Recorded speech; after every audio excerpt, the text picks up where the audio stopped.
Magandang gabi po sa inyong lahat.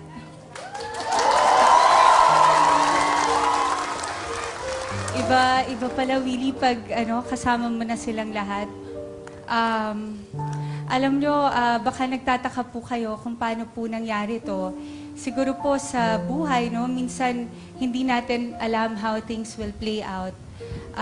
Kagaya nyo rin po ako na lumalaban sa araw-araw, maabot yung...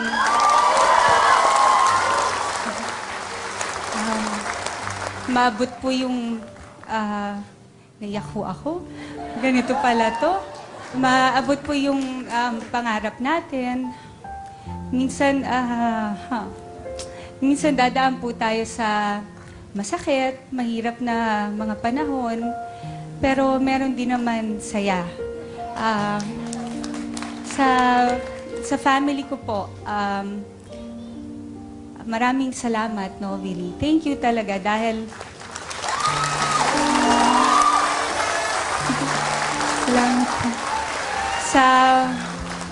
Sa mami ko, sa tita ko, kay Tito Mon, sa mga pinsan ko, sa kapatid ko, at nandito rin po yung aking staff, umulan, umaraw, bumagyawan ako. Ang amin pong mga family friends, Tita Lily, Tito Ato, Tita Nati, Janet, kasama rin po natin si Miss Tates, nandito rin po. At marami pa hong iba, pasensya na po kung hindi ko mabanggit. Pero ang importante po, siguro ang importante, no?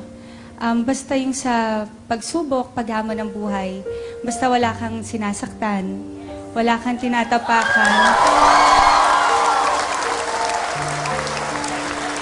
tuloy-tuloy lang po. At papasalamat din ako, no? Dahil I never really expected this. So papasalamat ako sa Willie, sa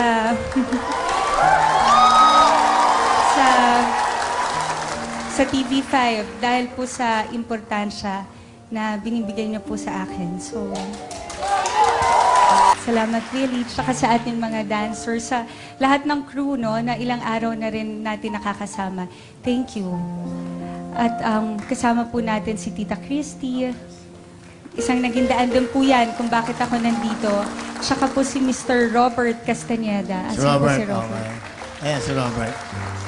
Kaya sa inyo pong lahat, maraming salamat. At syempre, Willie, ang pinaka-importante, yung taong bayan. Kaya, alika na, pasayin na natin sila. Ayan na, ready na! Ready na!